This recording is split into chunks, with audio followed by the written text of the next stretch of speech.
Hello there, a very good afternoon and welcome to Live Market Analysis HYCM's webinar with myself, Giles Cochran, Chief Currency Analyst here at HYCM. I hope everybody's doing well. Looking forward to getting us ready for the week ahead. We've got an action-packed week, so I'm going to be taking us through some of the key market events that are coming up, as well as explaining some of the events that's been moving the market on Monday over the weekend. So looking forward to taking us through for the next bit of time. A very warm welcome to you if this is your first time here, and a particular good welcome as well if you are joining us as a regular. Salvatore, great to have you, and particularly welcome to Warren, great to have you on board. Angel, Adi, Zayad, that's good to have you here with us. Now, before we get started, remember that as I'm going through different trade outlook scenarios, the whole idea of this webinar is it's an educational webinar to help you get ready for the week ahead. And as you look over my shoulder, you see how I'm preparing. Someone with a professional trading background, you get to see the decisions that I'm making and how I'm looking at market events in order to make trading decisions for the coming week. So that's the whole idea this works. Welcome to those guys who've just been coming in to the webinar. Salvatore, good to have you. Now, the first thing I want to do is want to have a little market recap to start the week. So we're going to go over now to the charts, and we're going to see what's been moving the markets over the weekend. The main market event, obviously, over the weekend was the fact on Friday, the US waited for the US equity markets and the FX markets to be closed before announcing that Donald Trump had coronavirus. And then we had President Trump taken off to hospital and treated at hospital. But the news out today is that President Trump has been doing well. He's been treated with a number of different drugs, dexamethasone. He's had the remdesivir. He's also had some antiviral treatment, as well as oxygen. And the sum total is that he's doing pretty well. So the market is taking that positively. And we just look at equity markets. We can see future markets just pushing higher on the session. That recent strength in the equity markets is just coming in as a result of that latest news. Looking at bond yields pushing higher, that's a positive for risk.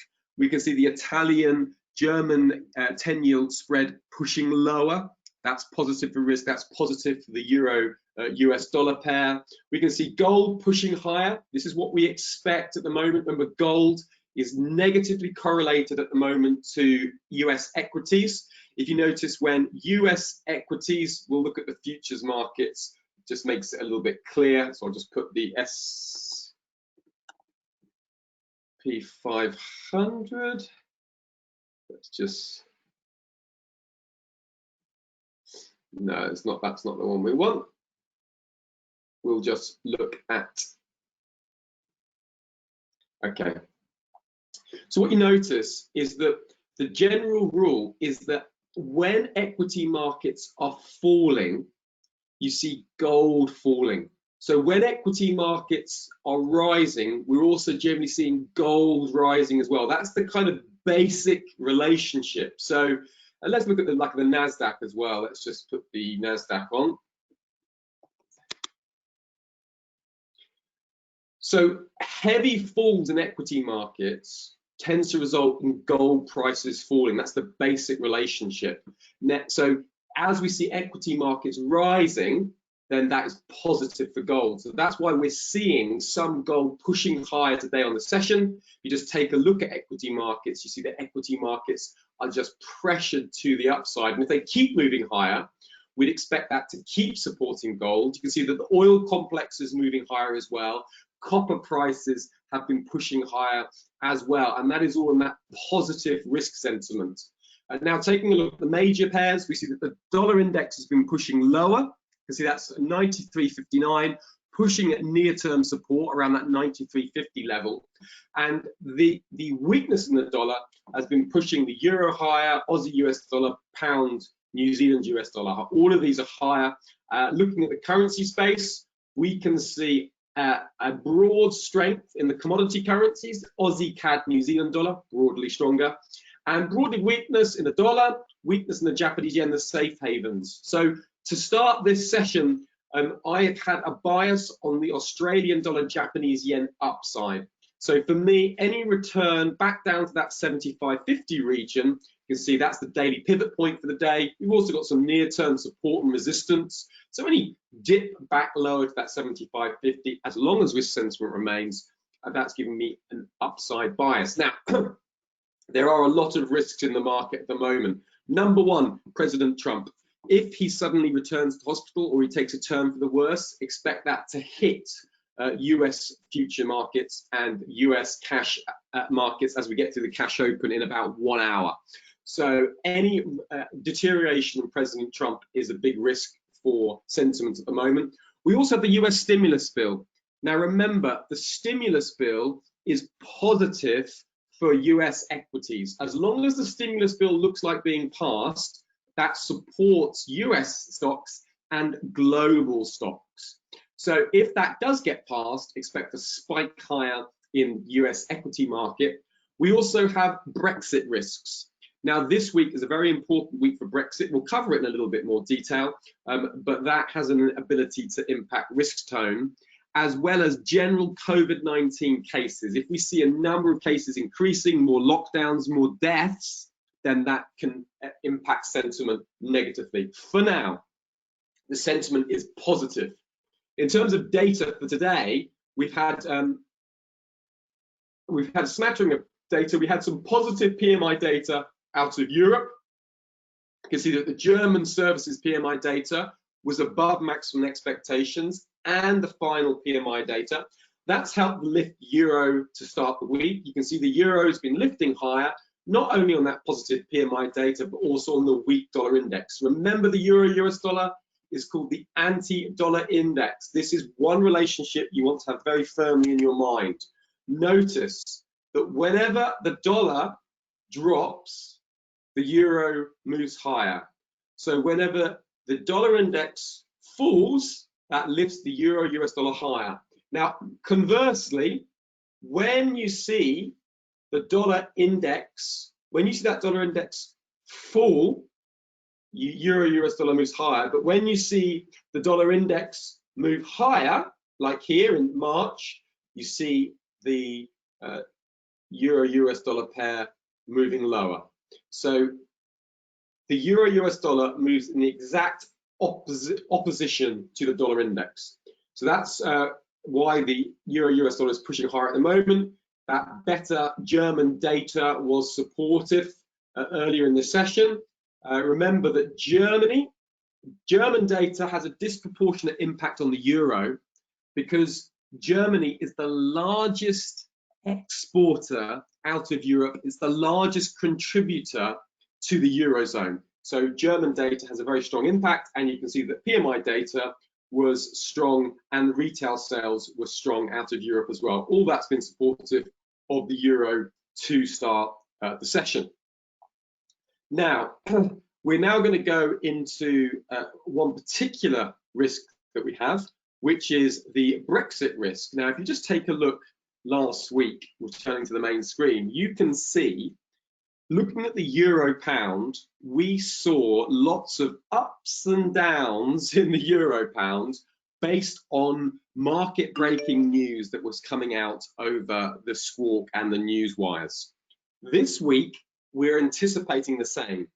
Now, remember that the pound is going to be moving up and down based on these news flows. So keep on focusing and looking on Brexit headlines, but if you don't have access to professional news Squawk, just wait until this has been resolved. We're now in the final kind of moments of Brexit, probably. So if one difference between 2019 and 2020's year-end Brexit negotiation is that the risk premium built into the pound is a lot smaller this time around. So what that means is that people are more expecting a deal to be reached. But there is more room to the downside if there's a no deal outcome. So the real big risk to a Brexit ongoing at the moment is a no deal outcome, because the majority is mainly pricing in and expecting a deal. So if you just take a look at the pound US dollar chart, you can see that the risks are very much tilted to the downside. You can see that the pound US dollar has been quite resilient, has been holding off of these 1.200 lows, moving up to be this 1.350 region. Now, if a deal is done, we can expect to retest up to that 1.3500 level, okay? If no deal is done, we can expect a retest of this 1.1600, 1.200 region. So price is very much in the middle of a crossroads for the pound, and that's what we're looking at in terms of the extremes of price.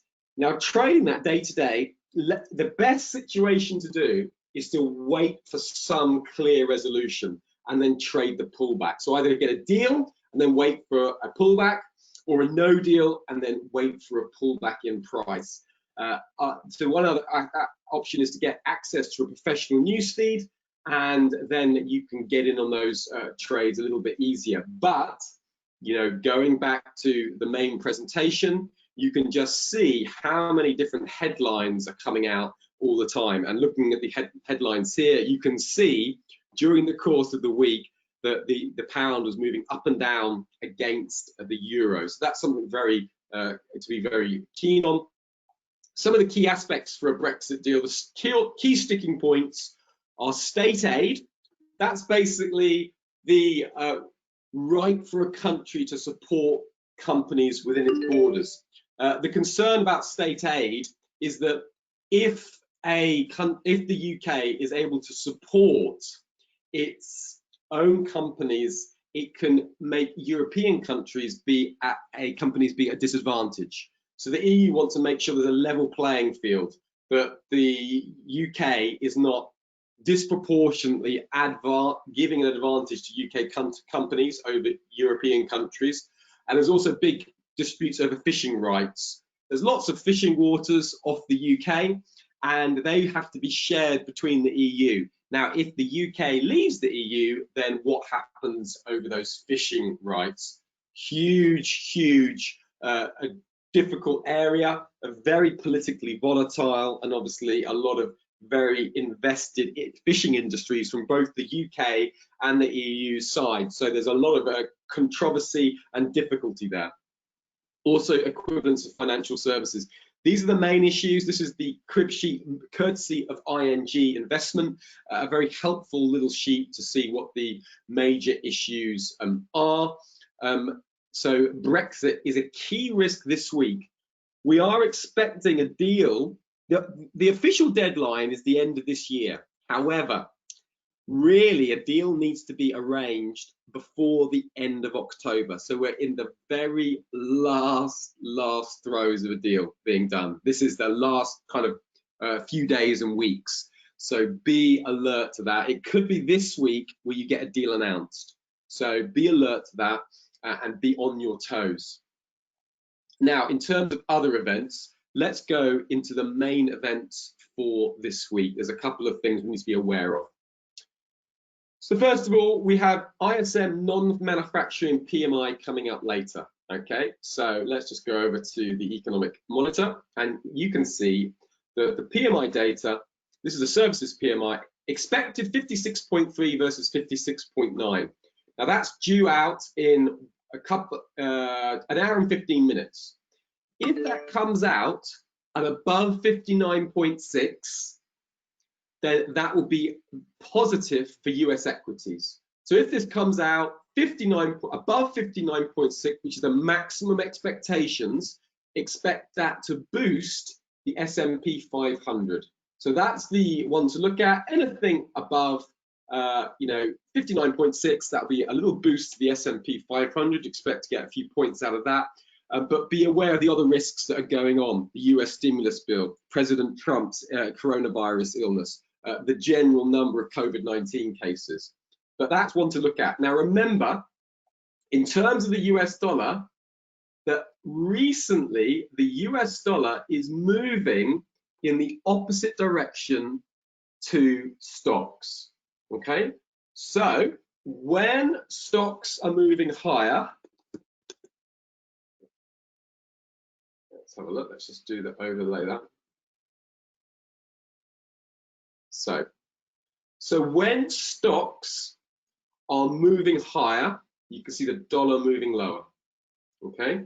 When stocks are moving lower, you can see the dollar moving higher.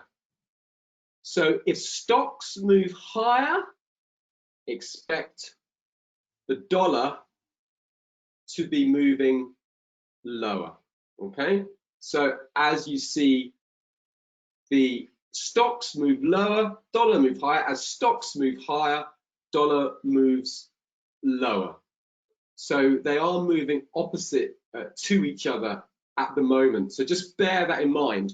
So if we get a strong reading for the ISM data, if this comes up in above 60, expect that to weaken the dollar today. Okay, so that should result in more dollar weakness, because positive equity markets is weakening the dollar at the moment. So just to be aware of that. Now, once we've got ISM, non-manufacturing out of the way, the RBA cash rate is important. Okay, now I'll show you the pair to look at for this. Now, the expectations are mixed. The broad expectations is that interest rates are going to stay the same, but a number of big investment banks, Westpac is one of the largest ones, thinks the RBA will cut interest rates at this meeting. And some analysts do think the Reserve Bank of Australia will cut interest rates to 0.10%. Now remember, a cut in interest rates is negative for the Australian dollar.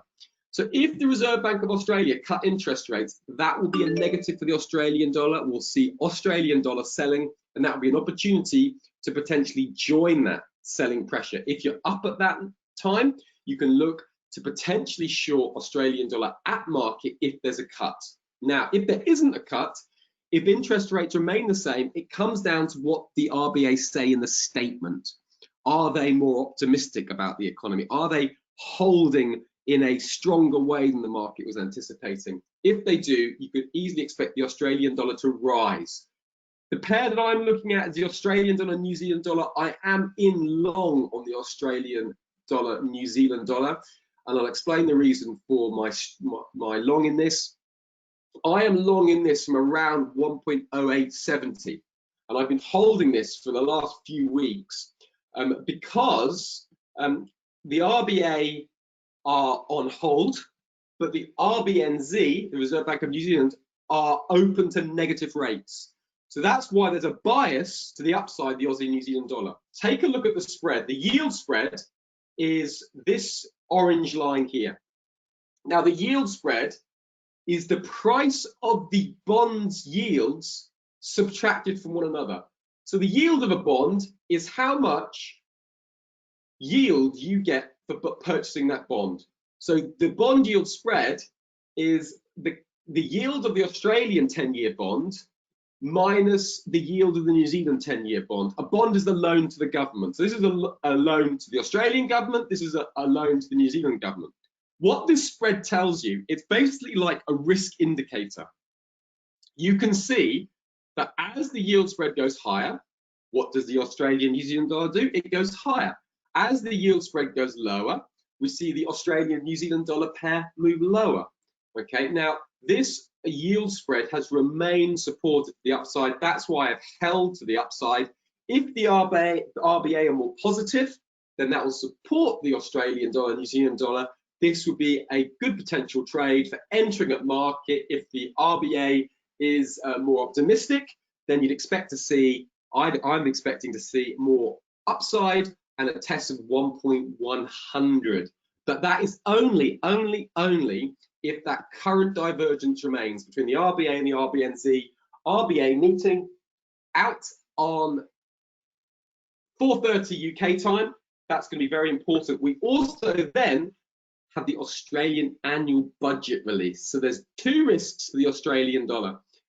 Now, there's a number of different programs and policies expected to support the Australian country through the COVID-19 lockdowns. Depending on whether they meet expectations, that will also have an impact on the Australian dollar as well. There's around 800 million Australian dollars, I think, is expected of support packages. If it's above that, that will be more supportive to the Australian dollar. If it's below that, that will be less supportive. So they're the two events, and that's the pair that I'm looking at. Obviously, you can also look at the Aussie US dollar pair. At the moment, we've got weakness in the US dollar because of the positive risk tone. So if the weakness remains, then you'd likely see quite a strong upside in the Aussie, New Zealand, US dollar. And the kind of trend line to be looking at would be a break of this trend line here. I'll just take that from the top here, just makes it a bit cleaner. A break of that trend line higher, and then you're really looking at moving ahead strongly from that. So the big event to be looking for is the RBA rate meeting. Look at that trend line in the Australian dollar, US dollar. As long as risk sentiment remains positive, then that will be positive as well for the Aussie US dollar. That's key for later on ahead. President Lagarde, again, the things to look with President Lagarde for the euro are any mention about strength in the euro, any mention about inflation. The ECB struggling with inflation. If inflation remains low, then the pressure comes on the ECB to either add extra quantitative easing or cut rates. That's all negative for the euro. So that'll be important in terms of general picture for the euro. And then we have Fed Chair Powell speaking. Any Fed speaker, of course, is important at the moment. Lagarde speaking again on Wednesday. This will be important for gold. FOMC meeting minutes, a big one for gold. So gold at the moment pushing higher in that positive sentiment. Now here's what to look for with the FOMC minutes. Now, one thing that's supporting gold is this idea of average inflation targeting, AIT. If the Federal Reserve give a little bit more details about how they're averaging inflation. In other words, they've reassured the market that if inflation rises, they're not going to instantly raise interest rates. So that's given the market confidence that the US dollar is likely to remain weak, and that's supportive for gold. Just taking a look at the dollar index, you can see that when the dollar index falls, gold rises. When the dollar index rises, gold falls. There's a strong correlation. So if the Federal Reserve are dovish, if they're saying, you know, okay, if the market is reassured that maybe they might increase the paces of quantitative easing, do the minutes show that they're more bearish than the market thought? Expect that to support gold. Technically, a push above that 1916 region is important. Get and stay above them. We're heading up towards and opening up another move higher up to that trend line there around 1936. Above 36, and then we're opening up to 2000 and above. So this FOMC minutes is going to be very, very important on Wednesday. So the two things, average inflation targeting and looking at the general approach to quantitative easing. So the market will be looking at anything bearish for the US dollar, positive for gold. So that's a key one to be looking at. Bank of England governor speaking for the pound. The pound has not only Brexit risks, but also monetary policy risks. Recently, there has been chatter that the Bank of England has, well, not chatter, this is confirmed. The Bank of England said in its last rate meeting last month that they've instructed the Monetary Policy Committee to investigate the impact of negative rates.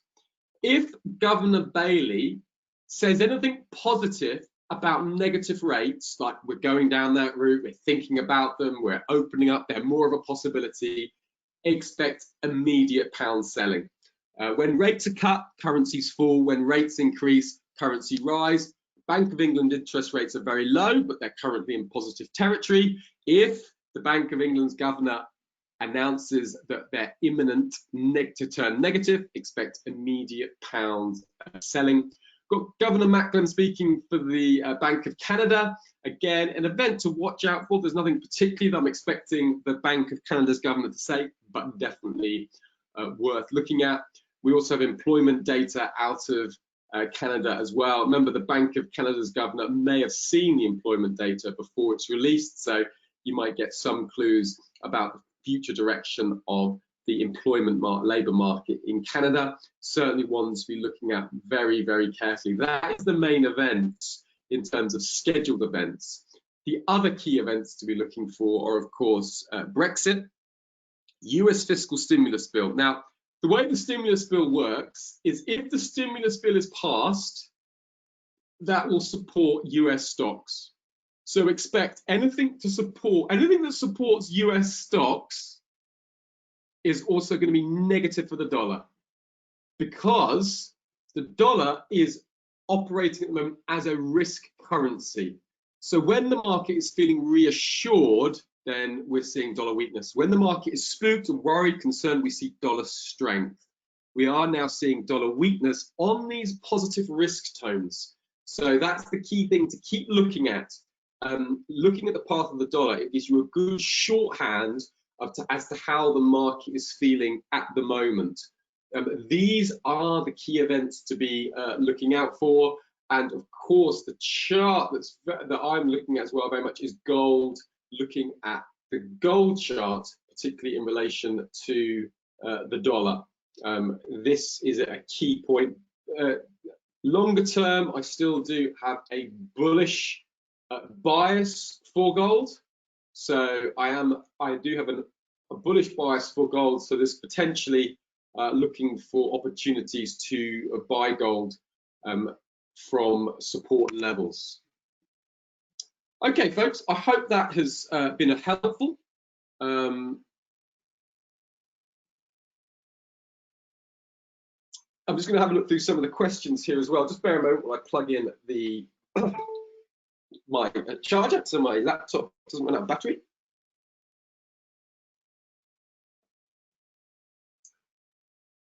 Yeah.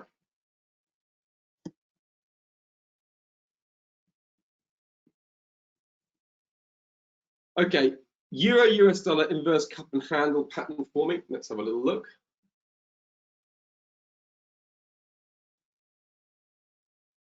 Yes, there is cup, handle, inverse cup and handle. Yes, there is. And also there's been a head and shoulders pattern on the Euro US dollar. So you got head, shoulder, shoulder, a break of this into this 1.1600 level. See left shoulder, right shoulder, head, break to the neckline. We see that in play as well. Yeah, thank you, Shra. But Boris, he wants to do a no deal. No, Shra, he wants a deal. The key point in negotiating is, in order to get a good deal, you have to act as though you don't care whether you get a deal or not. It's the key thing. If one party thinks the other party is vulnerable or needs the other party, you get a bad deal. So Boris wants to keep maintaining the fact that the UK doesn't need a deal, it's okay, and life will be fine without a deal. So Boris wants a deal for sure. It's important that he does get one. Oh, Abdullah, I'm sorry you haven't got a voice or audio. I hope you can hear now. Audio is working.